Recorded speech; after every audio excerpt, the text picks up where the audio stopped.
You ask Tiger to solve. This deals with linear equations with one unknown.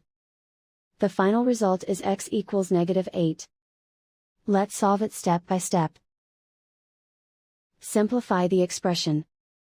Expand the parentheses. Simplify the arithmetic. Group all x terms on the left side of the equation. Subtract 2x from both sides. Group like terms. Simplify the arithmetic. Group like terms. Simplify the arithmetic. Group all constants on the right side of the equation. Add 3 to both sides.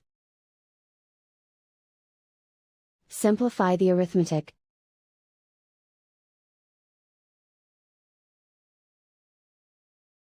And so the final result is x equals -8.